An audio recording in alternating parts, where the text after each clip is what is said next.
Boa noite, pessoal, tudo bom? Bom, hoje temos um assunto muito atual, não só no Brasil como no mundo, um assunto que merece ser tratado, merece ser discutido. Estou me referindo aqui à questão relacionada ao racismo estrutural na atualidade. É um assunto, infelizmente, em voga, né? É um assunto que, infelizmente, aqui nós estamos passando por momentos complicados no Brasil e no mundo e, portanto, a gente tem que tratar desse assunto. Então, vamos ver aqui se a doutora, vou chamá-la aqui, a doutora Rafaela Reis, ela que vai tratar desse assunto conosco hoje, não é, professor Josafá? Dê uma boa noite a todos. Boa noite, pessoal, tudo bem? Uma grande alegria hoje estar com a doutora Rafaela. Eu só estou procurando aqui o Instagram da doutora Rafaela. Doutora Rafaela, deixa eu ver a doutora Rafaela aqui. Vamos lá. O Instagram da doutora Rafaela. Hoje nós temos que fazer direto do celular. Aqui a doutora Rafaela. Já encaminhei aqui, logo ela já vai entrar.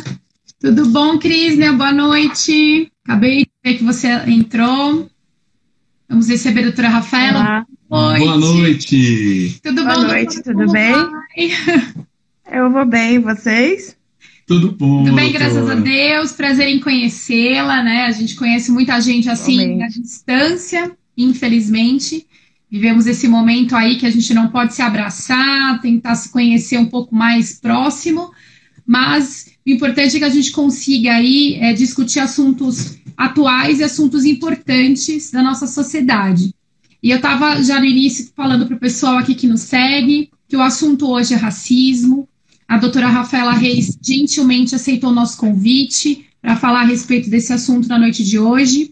Doutora Rafaela é advogada, atuante nas relações de trabalho, família e consumo, especialização também em compliance regulatório pela Penn State University em curso, vice-presidente da Comissão de Graduação, Pós-Graduação e Pesquisa da OAB São Paulo, membro da Secretaria Executiva da Comissão de Igualdade Racial da OAB São Paulo, membro da Comissão da Mulher Advogada da OAB São Paulo, membro da Comissão de Diversidade Sexual e de Gênero da OAB São Paulo, conselheira representante do Sindicato dos Advogados do Estado de São Paulo, a SASP, vice-presidente da Comissão da Jovem Advocacia do Sindicato dos Advogados do Estado de São Paulo, né, o AJA com SASP, membro da Rede Femijuris, membro da Rede Feminista de Juristas, Defende, coordenadora regional do Movimento da Advocacia Trabalhista Independente, AMAT, em São Paulo, e integrante do grupo de 111 advogadas que questionaram a postura de autoridades em redes sociais perante as cortes superiores. Veja, estamos hoje diante de uma advogada atuante na área, com um currículo vasto e uma participação social imensa. Muito obrigada, doutora. Parabenizo já de antemão a sua atuação social como advogada atuante, principalmente perante as comissões da OAB. Realmente, o nosso papel como advogado também é social, não é só jurisdicional. Então, eu já te parabenizo e muito obrigada por estar hoje conosco. Doutora Rafaela, obrigado. Eu só tenho a dizer isso. E para nós, com certeza, vai ser um grande aprendizado. Eu vou aqui repetir o que falei para a doutora agora há pouquinho. Tem uma pessoa que acabou de entrar aqui, o doutor Renato Sanches, está aqui, Sanches Meirelles, advogado. O doutor Renato falou, olha, a doutora Rafaela é demais, ela arrebenta, ela sabe tudo sobre o assunto e tal. Ele ficou a meia hora hoje falando só da doutora Rafaela. Bom, então, né? Eu estou super ansioso para aprender, tenho certeza que todos nós que estamos aqui hoje aprenderemos muito, será muito válido a sua fala, e eu principalmente, porque concluindo um mestrado na área de direitos humanos, o que você falar para mim, já vou encaixar no meu trabalho. Vai anotando aí. Que é liberdade religiosa, eu preciso falar sobre racismo religioso, então depois eu vou perguntar sobre isso, doutora. E obrigado, de coração, obrigado aí pela prontidão de ter aceito o convite. A doutora Verônica fez esse contato com você, muita amiga da Natália, uma grande amiga nossa. E obrigado, porque realmente é difícil ter um momento desse para falar sobre um assunto desse, ainda mais agora que está pegando fogo, que é um assunto totalmente assim, atualizado. Exatamente. Acontece nos Estados Unidos, acontece aqui, acontece no mundo inteiro. Obrigado. E a live é sua, doutora. Fique à vontade, fique à vontade. Boa noite a todos, boa noite. Eu gostaria muito de agradecer esse convite. Queria cumprimentar as minhas colegas que estão todas aqui, a doutora Marilis, que é a presidente da Comissão de Graduação, Pós e Pesquisa, a doutora Lázara, que é nossa co-presidente, a doutora Maria Silvia Oliveira, que é presidente da Comissão de Igualdade Racial, também preside o GLE10, Instituto da Mulher Negra. Gostaria de cumprimentar a todos, o Renato, que está aqui, que nos assiste em Osasco, que é sempre parceiro nas atividades, e agradeço bastante o espaço. Eu gostaria de fazer a seguinte colocação. Este é um assunto que está pegando fogo agora. Este é um assunto que vem aqui no Brasil há pelo menos 130 anos. Exatamente. Verdade. As pessoas não dão atenção a ele. Sempre há um caso ou outro que inflama, fala-se muito a respeito e nada muda. Exatamente. Nos Estados Unidos é a mesma coisa, você tem a mesma coisa em Santo Domingo, a gente tem a mesma coisa no Haiti, a gente tem a mesma coisa na França, na Bélgica, a gente tem isso em todo lugar. O racismo é uma onipresença social. E o Brasil, particularmente por conta do mito da falácia da democracia racial, evita tocar nesse assunto. Uhum. Quando eu falo do Brasil, evitando tocar nesse assunto, eu falo das pessoas que praticam o racismo todos os dias. Porque sempre que algum caso inflama, pessoas negras são chamadas a falar sobre o racismo estrutural.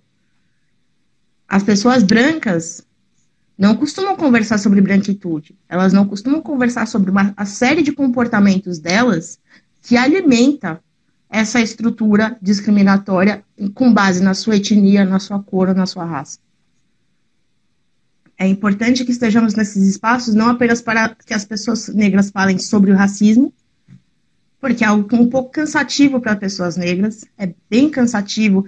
Todo ano, na consciência negra, a gente ser lembrado que aí a gente existe, aí a gente é advogado, aí a gente é médico. É difícil ser lembrado só no dia 20 de novembro, e nos outros 11 meses do ano a gente permanece esquecido, a gente permanece precarizado, a gente permanece invisível.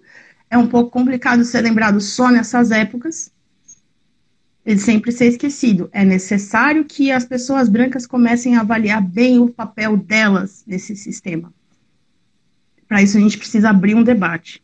A gente precisa abrir um debate que seja efetivo. A gente precisa abrir um debate que continue a construção. A gente tem que falar uma vez e depois esquecer. Exatamente. Então, precisa ser colocado diariamente.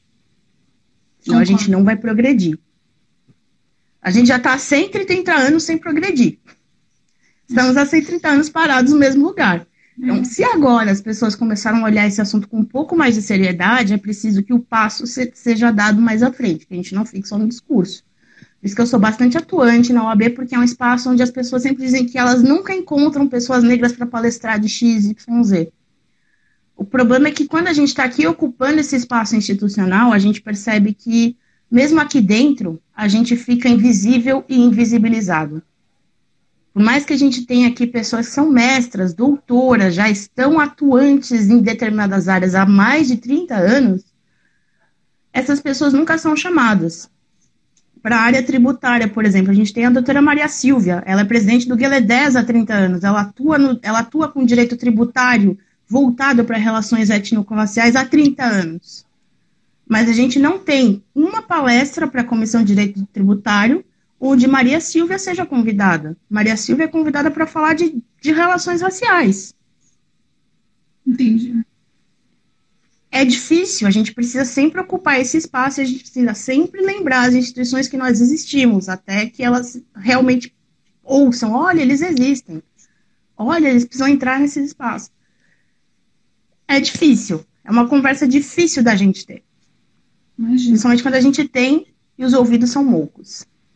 Mas seguimos lutando, seguimos falando, seguimos tentando. Porque só assim a gente constrói o projeto constitucional de sociedade. Concordo. Exatamente, doutora. E, doutora, a senhora falou o nome de uma advogada que, falando de visibilidade, eu acho que o tema Exatamente. Que a senhora colocou agora é a questão da visibilidade. E realmente são nomes que a gente ouve falar, mas a gente não tem essa publicidade, né? Talvez até pela própria instituição, de colocar esses nomes para todos. Nós estamos mais no contexto do interior, é claro. A gente não está no contexto mais aí de São Paulo, do centro. Mas eu gostaria muito depois conseguir o nome da doutora que está falando e que fala a respeito de tributário, porque seria muito interessante. Nós queremos conhecer e trazer aqui para o interior também, para a gente discutir, debater, e vai ser muito bacana. Mas a doutora tocou em pontos sensíveis e realmente existe uma eu não sei explicar a palavra, mas eu tenho até medo de falar algumas coisas, porque às vezes a pessoa ouve a gente e interpreta errado e às vezes também interpreta certo. Mas existe pouca, usando eufemismo, né, pouca visibilidade para pessoas negras, sim, e a gente nota isso. Nós temos hoje um problema no país, né, que enfim, nós vimos esse problema no interior aqui de São Paulo. Foi no interior de São Paulo, não foi, em Recife, desculpa. Em Recife, que uma criança, ela, enfim, por descuido da patroa, não sei se eu falo assim, da empregadora, né, da senhora que trabalhava ali naquela casa, deixa a criança subir no elevador, aperta o 9º andar, de repente aquela criança cai lá de cima, enfim, criou uma repercussão muito grande. Doutor, a senhora, na sua perspectiva, fatos como esse, eles são resultados de um racismo, de um preconceito racial direto, indireto? Como que a doutora interpreta acontecimentos como esse no nosso país? Sim, eles são resultado direto do racismo. Basta a gente notar que eram 2 crianças no apartamento, uma negra e outra branca. A criança branca como tá? Ela não entrou no elevador. Aliás, é bom a gente deixar essa parte bem clara. A empregadora da mãe do Miguel não deixou o Miguel entrar no elevador. Ela ativamente colocou o Miguel no elevador. A criança entrou, ela foi até a porta do elevador, ela apertou o botão para a criança e ficou esperando calmamente a porta fechar. Essa criança foi colocada no elevador para a morte. A criança branca, a filha dela, está no apartamento. Tá lá, feliz, tá contente, tá vivinha, tá bem. A mãe do Miguel continua em prantos, o coração dela tá dilacerado. Essas coisas são produto direto do racismo. Elas são produto direto, inclusive, do sistema opressor que escravizou pessoas negras. Que precisou sair de um lugar para ir até um outro continente, arrancar famílias inteiras daquele lugar, separar pais, mães e filhos e torturá-los até que eles esquecessem como é que se fazem laços familiares. A gente precisa lembrar dessa parte. Tem isso também. Precisa lembrar muito dessa parte. Tirou até a língua, a cultura. Tiraram idiomas, tiraram tudo, tiraram nomes. É bom a gente olhar no espelho, quando as pessoas brancas olham no espelho, elas precisam olhar toda essa carga hereditária que elas têm. A pessoa branca sabe de onde ela vem. Ela conhece seu sobrenome, ela sabe exatamente de que região da Itália, de Portugal, da Espanha, da França aquele sobrenome veio. As pessoas negras não sabem os próprios sobrenomes, elas não têm como saber de onde elas vieram, porque elas foram arrancadas daquele continente. E quando a gente teve o primeiro sinal de abolicionismo da escravatura, que é quando as pessoas brancas no Brasil se sentem na posição de salvadoras, e elas notam que as pessoas negras que aqui estão querem resgatar suas origens, o que elas fazem? Elas queimam os arquivos portuários que mostravam de que regiões do continente africano os tais navios negreiros tinham vindo. Elas eliminam ativamente qualquer chance daquela pessoa resgatar suas origens. E agora elas querem fomentar. Agora não. É uma coisa construída ao longo dos anos, décadas, quase século. Mais de século, chegando já no próximo século. Elas constroem essa noção de que a criança negra é filha de ninguém. Ela não é filha de ninguém. Ela tem uma mãe, ela tem um pai. O problema é que essa mãe e que esse pai estão tão oprimidos dentro de um sistema que essas pessoas brancas construíram, que eles não conseguem prover totalmente para seus filhos. E quando conseguem prover bem, que era o caso da mãe do Miguel, que era uma mãe reconhecida na comunidade, era uma mãe reconhecida inclusive pela própria empregadora, já que estava ali há anos, a empregadora viu essa criança crescer. Quando você tem uma estrutura familiar negra sólida, a pessoa branca precisa destruir de alguma forma. Foi o que aconteceu. Pode não ser consciente, mas é o fato. O fato não muda dependendo da minha ciência dele.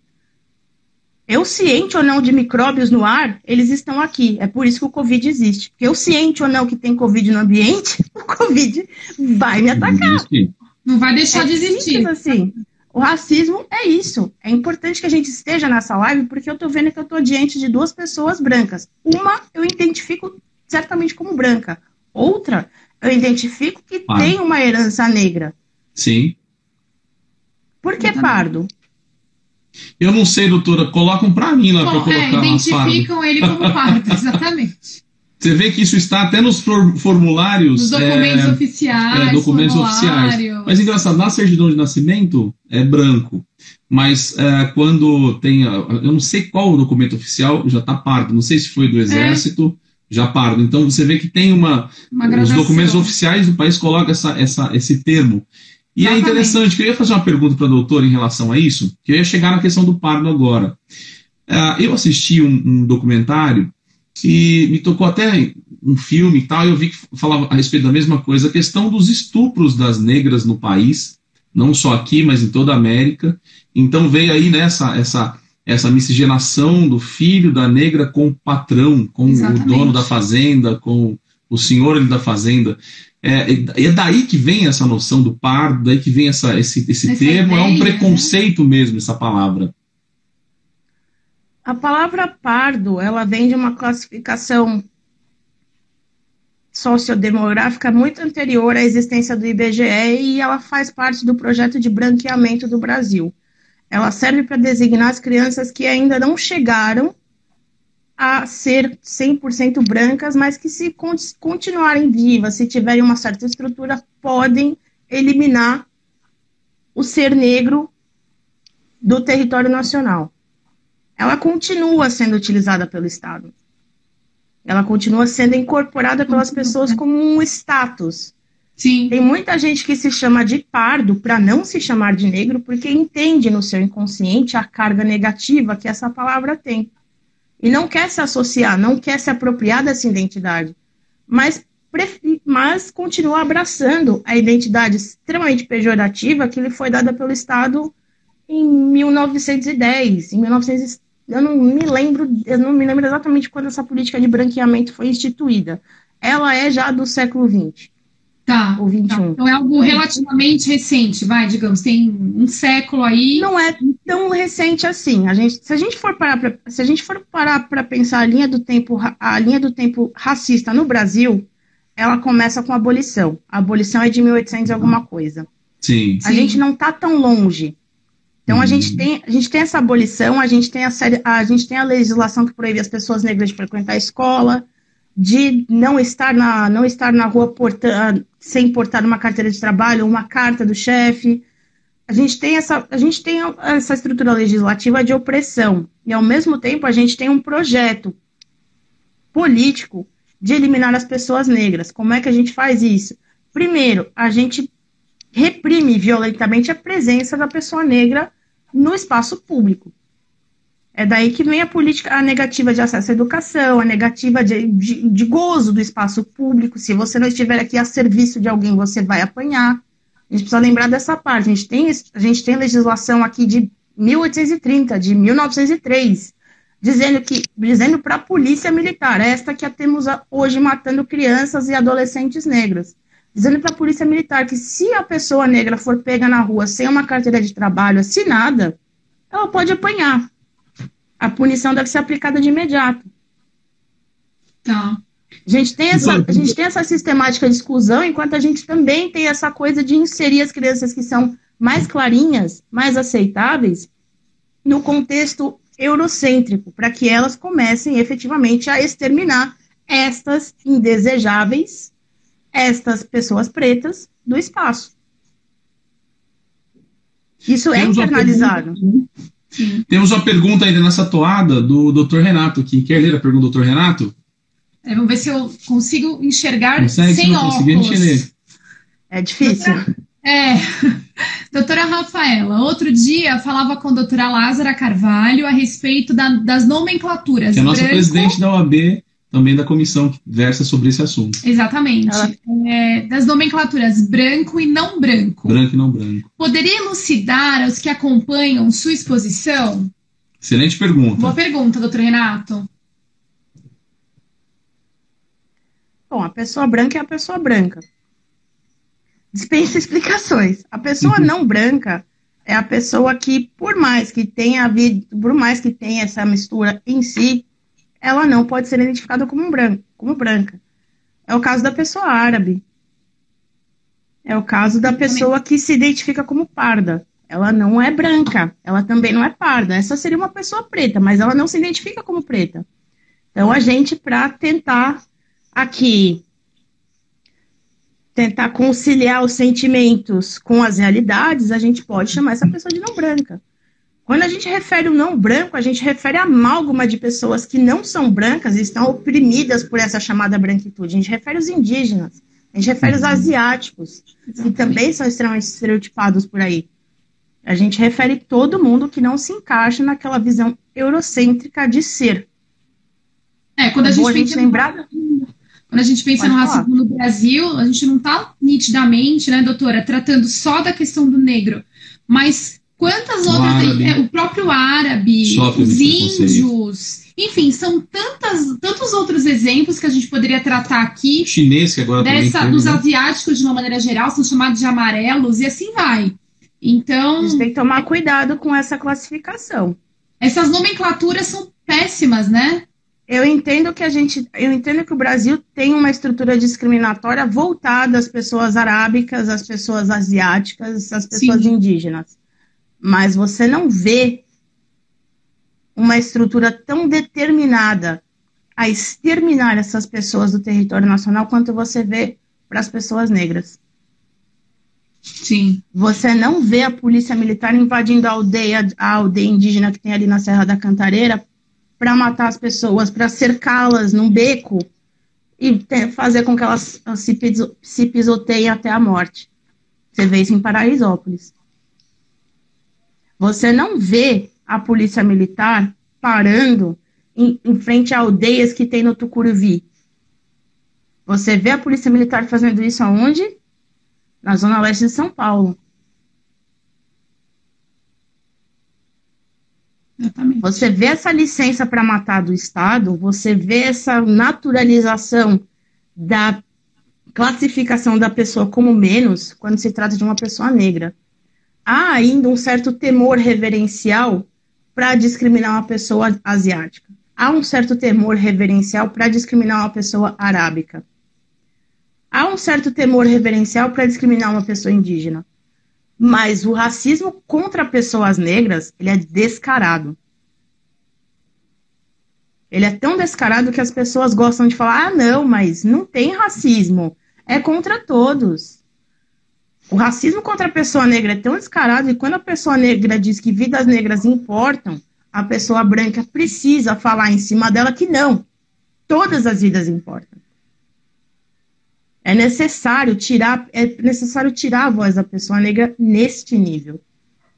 É por isso que a gente precisa voltar toda a atenção e todos os esforços para este nicho.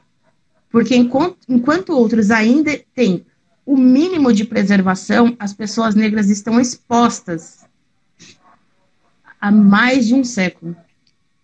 Então a gente não pode cair nessa armadilha de o racismo é contra todos. Ele é contra todos, mas ele é voltado de uma forma letal para as pessoas negras. Então, elas precisam de muito mais atenção do que as outras. O preconceito que todos nós carregamos contra pessoas negras precisa de muito mais atenção do que o preconceito que a gente carrega, por exemplo, contra uma pessoa arábica. Porque ele não vai ser tão violento e tão latente, não nesse momento. E a partir do momento que você consegue desconstruir, destituir, e eliminar, erradicar de dentro de você o seu racismo contra a pessoa negra, você está muito menos propenso a ser racista contra uma pessoa asiática, contra uma pessoa árabe, contra uma pessoa indígena.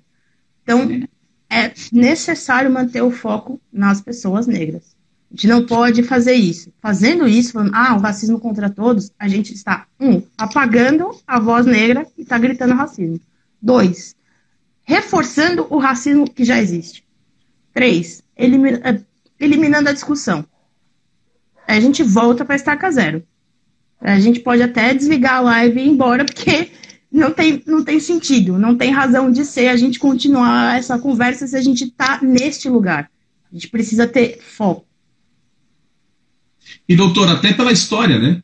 A gente no Brasil, a doutora falou bem dos árabes, etc. e tal, chineses, mas não foram escravizados, né? Exatamente. A gente está falando de uma história de escravidão no país, de um problema histórico que no momento em que há, né, essa libertação, que, enfim, não se dá o mínimo, né, que o Estado entrega a outras pessoas nesse momento. Então, são retiradas das fazendas e se vira, quer dizer, deu uma carta de alforria e falou assim, faz o quê? Faz o que você quiser, mas o que fazer? Exatamente. Se o Estado não foi presente, não é presente, a gente tem hoje no Brasil esse problema e continua. Então tem sentido, porque o chinês não foi escravizado aqui, o árabe não foi escravizado aqui, realmente o negro houve uma escravidão no nosso país.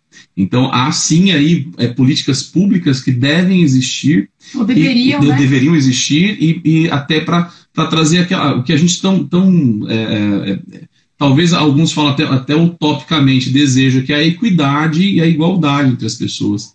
Porque se nós não conseguirmos isso, a impressão que se dá e que se tem, e talvez não seja uma impressão, né, a gente vê isso, existe uma dívida aí por parte do Estado, e essa dívida é impagável. Então precisa realmente ter essa discussão, essa live nossa é importantíssima para quem está assistindo a gente, quem acompanha a gente, porque parece que não, mas o nosso linguajar e o nosso jeito de falar, às vezes sem querer, sem perceber, a gente acaba tendo um discurso realmente de preconceito, um discurso racista, e a doutora trouxe um ponto que às vezes a gente nem percebe, e realmente, a gente fala, não, mas tem preconceito contra todos, tá, mas a questão do negro é uma questão do Brasil, nossa, a gente precisa resolver isso aqui, e a gente não resolveu isso.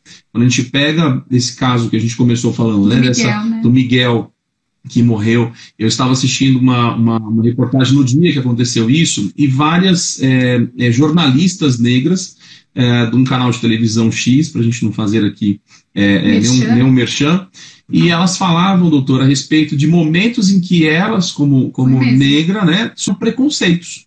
Algumas falavam assim, olha, eu estava dentro do shopping e eu entrei para comprar, estava junto com uma amiga branca e ao entrar no shopping, atenderam a minha amiga e não falaram comigo. Eu fui para um super hotel no país, um super resort, junto com uma família de amigos. Quando eu cheguei ali naquele lugar, pensaram que eu era babá da criança. Então, veja, realmente existe um problema e esse problema precisa ser sanado. E eu queria saber da doutora quais são essas propostas para que a doutora entende que são propostas para que a gente comece a realmente ter políticas públicas efetivas. Que o Estado consiga alcançar. A doutora já deu super dicas, aí já mostrou aí a questão da polícia, a questão, enfim, desse tratamento que existe desigual. Mas eu queria ouvir mais da doutora, porque eu estou adorando e eu estou aprendendo bastante aqui. Eu acho que eu vou sair hoje dessa live aprendendo a falar de um jeito correto, sabe? Exatamente. Porque às vezes a gente fala, a semana que vem nós vamos falar sobre empoderamento feminino. E aí na outra semana sobre o direito médico, aí não é nem direito médico, é uma médica que vem, mas na outra semana sobre LGBT também, LGBTQ+, que eu vou aprender muito. Eu também tenho aí que aprender bastante meu linguajar, porque são coisas que a gente fala. Doutora, políticas públicas, o que fazer para solucionar isso? Minimizar, né? Ou solucionar de vez isso no nosso país? Bom, a gente tem uma legislação que é bastante rica no quesito de implementação de políticas públicas. A doutora Marilis Costa, que preside a Comissão de Graduação, Pós-Graduação e Pesquisa, fez o mestrado dela inteiro cobrindo esse quesito. O Estado é antinegro. A gente tem legislação para isso. A gente tem uma legislação para ensinar a história e cultura africana nas escolas. Sim. A gente tem o Estatuto da Igualdade Racial que garante cotas e garante essas cotas de forma reversa, para reverter a polaridade e dar mais representatividade. A gente tem no Estado de São Paulo uma lei antirracismo. Isso é aplicado? É importante a gente lembrar que o Brasil foi condenado pela pela Corte Interamericana de Direitos Humanos 2 vezes. O Brasil já foi tido como um Estado racista 2 vezes. Nas 2 vezes, a Comissão Interamericana de Direitos Humanos deu prazo de 5 anos para o Brasil se adequar. A primeira vez foi em 2006. A segunda foi em 2011. A comissão voltou ao Brasil em 2018. O parecer que eles foram obrigados a dar é que o Brasil não está nem aí para se adequar para a nossa decisão. Tem política pública? Tem uma esfera legislativa? Tem. Não há interesse em aplicar. E se o Estado, que em tese reflete a sociedade, não tem interesse em aplicar, não tem interesse em fazer essa reparação, eu realmente não tenho como começar. Eu entendo que as pessoas devem começar a tentar sinalizar ao Estado que ele precisa mudar, fazendo alguns ajustes no seu dia a dia. É importante a gente olhar para o lado, nas nossas relações de trabalho e fazer o teste do pescoço. É uma coisa que a gente sempre faz quando entra nos espaços. Porque é muito comum para as pessoas negras, principalmente nos espaços de advocacia, entrar num jantar, entrar num congresso, entrar em qualquer tipo de espaço institucional, olhar para o lado, olhar para o outro e ver que é o Power Ranger do local. É o único, né? É o único. É interessante que as pessoas comecem a fazer pressão, comecem a fazer os convites. Poxa, mas você convidou já o fulano é muito bom. Poxa, você já convidou o ciclano é muito bom. É interessante que as pessoas comecem a ampliar seus círculos de amizades, seu networking, e que esse networking seja voltado para pessoas negras, para pessoas indígenas, para pessoas não brancas. É interessante que a gente comece a privilegiar, por exemplo, nas escolas, a literatura de pessoas negras. É interessante que a gente privilegie no Enem a Carolina de Jesus, com seu Quarto de Despejo, ao Quincas Borba. E convenhamos, Quincas Borba é um livro muito chato, terrível, não acrescenta nada para ninguém. Vamos para Maria Carolina de Jesus, que a gente tem mais resultado no Enem. Se a gente começar a dar mais visibilidade, a pesquisar um pouquinho mais sobre a história africana, sobre o que interrompemos enquanto pessoas brancas, o que fizemos lá e como isso impacta aqui e como a gente pode tentar reparar, talvez a gente consiga reverter esse quadro. O que a gente precisa das pessoas brancas é que elas assumam o compromisso real de não serem racistas. E mais ainda, de serem antirracistas. Porque não adianta você dizer, eu não sou racista, aí sentar no sofá, tá tudo bem. Eu não sou racista, mas eu tô vendo aqui várias novelas de várias emissoras. A gente só tem 2 emissoras que produzem novelas assim, a toque de caixa. A gente sabe bem de quem a gente tá falando. Não adianta sentar no sofá e falar, não sou racista. Mas essa Thaís Araújo, ela tem cara de empregada. Não adianta, assim a pessoa não é racista. A pessoa precisa sentar, assistir televisão e se questionar, mas por quê? Com essa novela centrada na Bahia, a protagonista é a Débora Seco. É necessário começar a se perguntar por que as pessoas negras não estão nos espaços. É necessário parar de presumir que aquela pessoa que entra na sala de audiências e que te mostra a carteira de ordem não é advogada.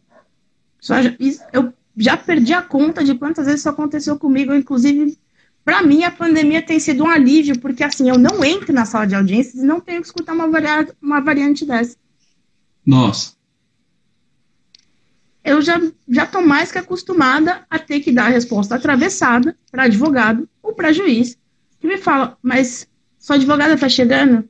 Aí eu com a carteira de ordem na mão, a pessoa me pergunta se a advogada está chegando. Já cansei de responder, não. Ela vai se teleportar para aqui. Relaxa que é uma dupla dinâmica, a gente é cósmico assim, mas eu trouxe a carteira dela, mas daqui a pouco ela se teleporta aqui com a roupinha dela de Changeman, tá? Já cansei. Eu cansei disso. Eu cansei de estar em eventos institucionais e pessoas me darem copo de plástico na mão para jogar no lixo. A gente acha que não, não, isso é um evento esporádico, isso não acontece. Acontece. Acontece com todos nós. E é importante a gente ter essa noção da branquitude, porque quanto mais clara a pessoa é, mais ela é lida pelos ambientes brancos como um negro passável. Um negro ao qual do lado elas podem falar o que elas quiserem sem serem censuradas por isso. É importante que dentro da esfera de colorismo, as pessoas negras que têm esse passe eurocêntrico assumam uma postura mais crítica e não tenham medo de falar nos espaços brancos quando escutam aquelas piadinhas de estilo certos repórteres que foram demitidos de certas emissoras e que agora estão em outras emissoras. Sim. Debatendo racismo. É importante a gente lembrar que essas piadinhas são frequentes em muitos espaços e quando elas são ouvidas por nós, a gente precisa repudiar e censurar na hora. A gente não pode dar um risinho no fundo. Nem que ele seja um risinho constrangido. Ele não pode acontecer, porque se ele acontece para aquela pessoa que é racista conscientemente, aquilo vai servir como validação. E ela vai reproduzir aquilo cada vez mais. A gente tem que ter ciência de como a gente precisa ser crítico. A gente precisa ter ciência de como a gente está levando várias questões de racialidades para esses espaços, porque a gente tem esse pés. Pessoas mais retintas não têm esse pés. Então a gente precisa ampliar essas vozes, levando isso para esses espaços. Doutora Rafaela, pode falar. É que a senhora foi falando, eu me lembrei de uma situação, e aí eu penso que a gente tem que tentar mudar um pouco a mentalidade dos pequenos. Se você na infância incute nos pequenos outras noções que não essa noção da branquitude que a gente está discutindo, desse eurocentrismo no Brasil, talvez sejam brasileiros adultos diferentes do que a gente observa. Para você ter uma ideia, eu tenho uma sobrinha de 3 anos e meio. E ela me perguntou, super inocente, não sabe, criança, está aprendendo o mundo, está conhecendo as coisas do mundo. Ela me perguntou por que na TV ela via pessoas de cores diferentes e as bonecas delas todas tinham a mesma cor. E aí aquilo me impactou e eu falei, bom, eu vou procurar então bonecas de outras cores. Eu vou procurar bonecas japonesas, bonecas negras, enfim, até para ela ter uma noção e conseguir brincar com essa realidade. Porque é no lúdico, muitas vezes, que você conta as coisas, né? Através da brincadeira. E eu penei para encontrar a doutora Rafaela. Eu fui em várias lojas, eu penei para encontrar uma boneca negra. Não tinha. Eu falei, mas como assim? A maior parte da população brasileira é negra e não tem uma boneca negra. E eu não havia me atentado para esse detalhe. Conforme a gente vai estudando, conforme a gente vai se conscientizando, a gente vai vendo que está na nossa frente e muitas vezes a gente não vê. Essa é a grande verdade. Então, foi um pequeno detalhe que me causou aí uma grande reflexão. Como não tem para vender bonecas de outras cores? Já começa aí. Eu acho que tentar mudar pequenos detalhes, pequenas coisinhas, e aí o papel da educação do menor talvez seja uma forma de você tentar minimizar esse impacto na vida adulta. Eu não sei o que a doutora acha sobre isso, sua opinião, mas eu gostaria de ouvir um pouquinho. É necessário educar as crianças assim, educá-las para enxergar a diversidade, mas elas também precisam ser educadas para entender o sistema de opressão. Eu entendo que a resposta, no momento em que ela perguntou por que tem gente de cor diferente na televisão e as minhas bonecas todas têm a mesma cor, a resposta deveria ter sido sem rodeios, porque o mundo é racista. É que ela não entende. Ela precisa entender isso. Ela precisa entender que o mundo é racista, porque ela precisa entender que o racismo é errado. Ela não vai entender que o racismo é errado se ela não souber o que é racismo. E ela não vai saber o que é racismo se ninguém apontar numa situação concreta para ela, como era essa situação, sim, que ele existe. Esse é o grande problema da educação. Os pais sempre têm medo de falar para as crianças que o racismo existe. Eles têm medo de falar para as crianças que o machismo existe.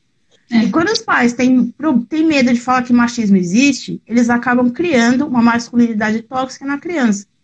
Porque ele não vai falar que o machismo existe, mas ele também não vai deixar a criança chorar. Porque homem não chora. Pois é. Se a gente não reflete nesses pequenos mecanismos, a gente nunca vai chegar nas grandes coisas. É importante lembrar que as estruturas discriminatórias, elas não são feitas de coisas grandes. Exatamente. Elas são feitas de pequenos detalhes. Exato. Elas são feitas daquele lápis cor da pele que só cabe na sua pele, não cabe na minha. Exatamente. Então eu não tenho uma pele, eu tenho alguma outra coisa. E aí na 4ª série, aquelas crianças que cresceram com lápis cor da pele que não cabe na minha pele, e portanto eu não tenho uma pele, elas vão começar a ser agressivas. Elas vão colocar fósforos em mim. Elas vão começar a jogar coisas em mim. E eu nunca vou poder reagir. Porque se eu, criança negra, com meus 8, 9 anos, reajo na mesma proporção em que estão agindo comigo, eu sou chamada de agressiva, de sem educação, de louca, de desequilibrada. É algo que se carrega até os dias de hoje. Qualquer mulher negra que ouse falar de uma forma mais assertiva em qualquer evento é tida de agressiva. Posso perguntar isso, doutora? A doutora Rafaela perguntou exatamente isso. Doutora Rafaela, que é a presidente da comissão. Eu não lembro. É a Lázara. Cuidado, nós não somos primas, Rafaela, a gente nem é parecida. Doutora Lázara, quem tá lendo aqui? Eu tô tão empolgado nesse assunto que eu já tô confundindo todos os nomes aqui. Mas olha só, ela perguntou, doutora Rafaela, pode nos falar um pouco sobre a imagem de agressividade que se tenta cunhar toda vez que a comunidade negra denuncia o racismo? Exatamente, doutora isso que a gente Lázara está falando, exatamente. É algo que, nessa instância específica do João Pedro e do Miguel, ainda não aconteceu. Talvez porque as pessoas estejam com um certo receio de falarem isso e serem apontadas como racistas. Tá. Por alguma razão, nesses casos específicos, está todo mundo com medo de ser chamado, de ser tirado de racista do partido. É algo que se viu antes, quando morreu a Agatha Félix, quando morreu o Evaldo Rosa, quando o policial civil foi espancado por um policial militar na frente de sua delegacia, apenas por ser negro, quando uma advogada no Distrito Federal foi despida por policiais militares e espancada no meio da rua, ainda teve que ouvir a frase, a neguinha quando aprende alguma coisa fica se achando, então bate nela para aprender mais. Sempre que os casos de racismo são denunciados com veemência, com assertividade, com um mínimo de clareza e de firmeza, as pessoas negras, as pessoas brancas não sabem lidar com isso. Elas entendem que falar a verdade é agressivo demais. Que a pessoa negra precisa ser educada, ela precisa ser dócil. Ela não pode falar a verdade com tantas verdades, com tantos fatos e realidades assim. Ela precisa maquiar um pouquinho. Ela precisa falar um licença, um por favor e um obrigada, enquanto ela fala a verdade que ela está sendo agredida. Essa é uma noção completamente desproporcional e é algo que é muito corriqueiro. Acontece no cotidiano. Muitas vezes a gente está numa loja, vem alguém, olha bem pra gente e fala, preciso de uma menina assim como você para ficar aqui. E você pega e responde, você, assim como? O que você quer dizer com isso? Mas não precisava levar para esse ponto. Não precisa levar para esse lugar. A pessoa já está dizendo que eu sou agressiva. Ela está dizendo que eu sou agressiva porque eu questionei o racismo dela. O problema da branquitude é esse, ela se enxergar num lugar de neutralidade. A pessoa branca não é racializada, o branco não é uma raça. A raça e a racialidade são coisas atribuídas só ao outro. E esse outro precisa se portar de um jeito que aquele nicho que não se vê racializado entende como necessário. Não é bem assim. A gente não pode ficar nessa neutralidade aparente, julgando os outros, impondo comportamentos racistas a esses outros e depois não gostando dos resultados. Por isso que eu sempre falo, pessoas brancas precisam parar de falar de racismo, elas precisam estudar mais a branquitude.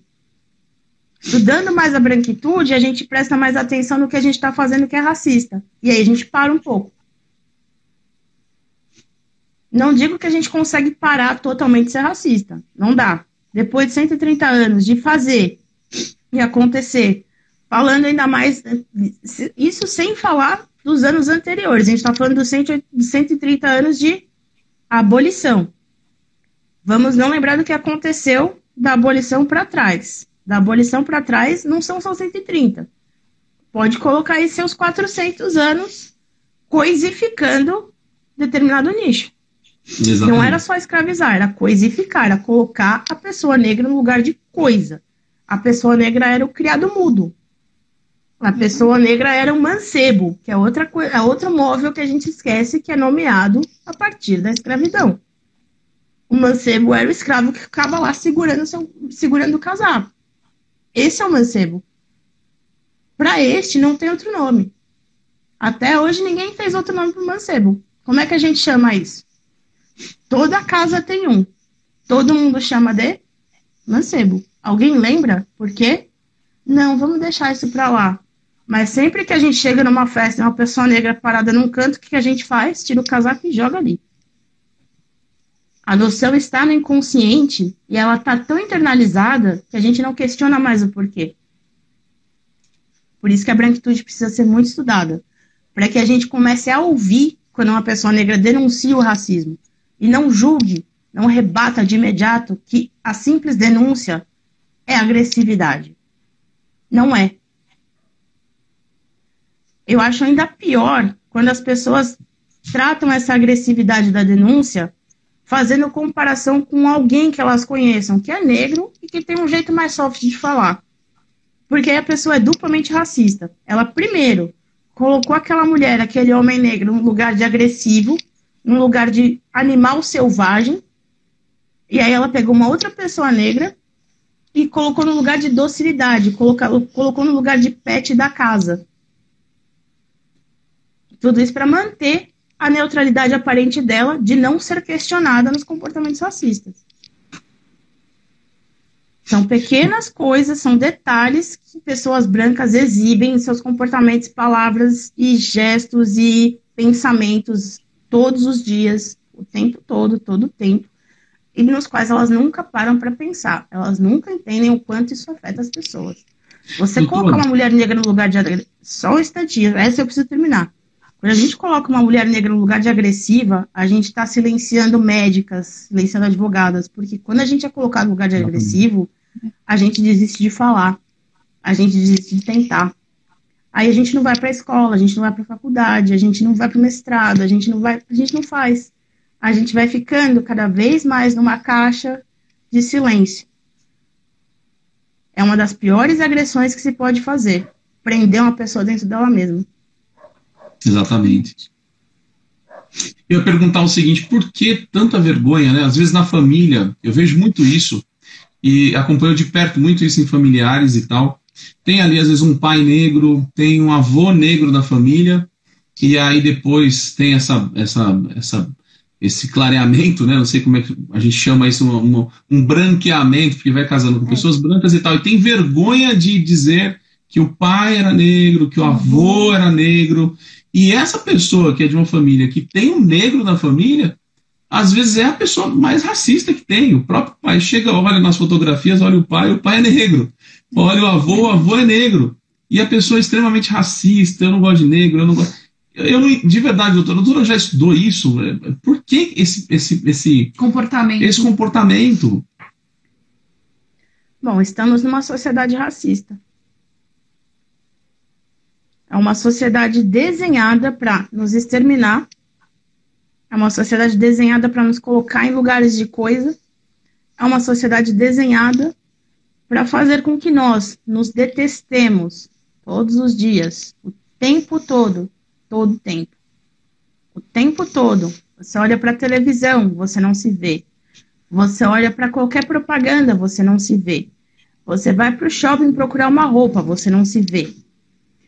Você vai para a escola, procura uma referência. Você não tem professores negros. Você olhe você não está lá. Se você não está lá, por que você existe? Se você não existe no mundo, você não pode ser desse jeito. Você precisa mudar. E você precisa repudiar aquilo que você não vê existindo no mundo. Aquilo que te representaria. Essa é uma lógica de opressão também extremamente horrível. Você forçar pela ausência de visibilidade, pela ausência de si mesmo, você forçar as pessoas a se odiarem a ponto delas serem extremamente racistas com elas mesmas, com os pais, com as mães, com a família. É uma estrutura extremamente perversa. E como eu disse antes, perversidades dessa magnitude não são montadas nas grandiosidades. Elas são construídas em detalhes pequenininhos. Elas são construídas a partir do momento que você precisa continuamente passar chapinha no seu cabelo, porque a escola não te aceita com o cabelo natural. Elas são construídas a partir do momento em que você tá em sala de aula e a professora escolhe a sua coleguinha mais clara, porque ela é normal. Você tá dentro dessa estrutura e você acaba aprendendo a se odiar quando você, na peça da escola, quer fazer o papel da Ariel. E a professora faz de tudo. Ela faz sorteio, ela faz concurso de monografia, ela distribui cupom, qualquer coisa para você, a criança negra, não botar a peruca da Ariel e ser a Pequena Sereia. Porque você não é a cara da Pequena Sereia. Você não pode ser a cara da Pequena Sereia. A Pequena Sereia é ruiva. Ela tem uma pele boa. A sua pele não é boa? Você vai odiar a sua pele pro resto da sua vida depois de ouvir isso. Com certeza. Ainda mais para mulher. Mulheres e homens. Isso, para as mulheres, acaba tendo uma carga dupla. Porque ela se odeia por ser mulher. Sem o recorte racial, a gente já tem toda uma estrutura de opressão à mulher. Quando você adiciona o recorte racial, toda mulher negra que está viva hoje precisa de um prêmio Nobel, porque elas sobreviveram aos piores horrores possíveis e imagináveis. Horrores que a gente fala, horrores que a gente não fala. E elas estão aqui vivas e bem, e orgulhosas de si mesmas. Elas precisam do Nobel. Todas elas. Aqui, nos Estados Unidos, em Andorra, no Mali, em qualquer lugar. Se uma mulher negra que chegou aos seus 40 anos precisa de um Nobel. Exatamente. Ainda mais no Brasil, né? Ainda mais no Brasil. Doutora no Rafaela, Brasil... Pode falar. Desculpa cortá-la, mas infelizmente a gente está no final. Tá acabando. Passou muito rápido. Muito rápido. Prestando atenção, a doutora falando... É um tema que... demanda muitas lives. Muitas lives. É um assunto extenso, ele é polêmico, ele deve ser debatido, todo mundo tem que falar, seja branco, seja negro, enfim. Eu acho que o brasileiro tem que tratar desse assunto de maneira geral, porque realmente, foi como a doutora disse, se nós vendarmos os nossos olhos, a coisa não vai mudar mesmo. Nunca. Como tirar as vendas? Conversando, discutindo, educando, conscientizando. Porque realmente, como essa, né? Porque realmente está no íntimo de cada um e muitas vezes no subconsciente, como a doutora bem explanou agora há pouco. Como minimizar isso? Talvez o tempo, muito trabalho, muito engajamento, muita live, muita palestra, muito livro e muita educação. Não vejo outro caminho. Doutora, muito obrigada por ter aceitado o nosso convite. Foi, assim, uma aula essa live. Foi mesmo. Espero que minimamente a gente tenha contribuído também para todos que nos seguem, para a conscientização desse tema tão caro e tão importante para o nosso país. E espero que todos nós pensemos, depois que acabar a live, um pouquinho sobre o papel de cada um na sociedade. Muito obrigada, doutora. Doutora Rafaela, muito obrigado. Eu que agradeço. Quero agradecer todo mundo que está assistindo a gente aqui. Olha, tem tanta... Se eu falar o nome de um, eu vou pecar. Doutor Eliana, doutor Carlos, doutor Lunar, de amigos, Bernadette, todos, minha mãe, o seu João, todos familiares. Obrigado. Natália. Doutora, as considerações finais estão com você. Muito obrigado. Você tem uns minutinhos para agradecer aí. Obrigado. Eu agradeço a todos que estão aqui, agradeço o convite. Fico aberta, mas próximas, enfim. A gente pode, inclusive, montar um curso sobre isso, mas eu acho que Silvio de Almeida fala melhor que eu. O professor Silvio é sumidade e ele sabe falar muito mais do que eu, em níveis muito melhores. Convido a todos a conhecer os trabalhos da OAB, a conhecer os trabalhos do SASP. Tem muito advogado por aí que está na pandemia, está com problemas e não sabia que se sindicalizar é igual ter seguro. Por via das dúvidas, é melhor ir lá e fazer sua carteirinha. Exatamente. E convido a todos a participar dessas atividades, principalmente as pessoas negras. Participem dessas atividades e ocupem esses espaços. Exatamente. Porque os nossos passos vêm de longe, mas eles são nossos. A gente não pode andar sozinho. Precisamos estar juntos, precisamos estar ladeados e precisamos estar unidos sempre. Gente, não sei mais o que dizer, gente. Obrigada. Um beijo, pessoal. Obrigado. Obrigado. A Razão sempre é a nossa convidada e vocês que nos assistem. Muito obrigado. Um beijo e até a próxima. Obrigada, gente. Obrigado, doutora. Boa noite a todos. Boa noite. Até mais. Até a próxima live.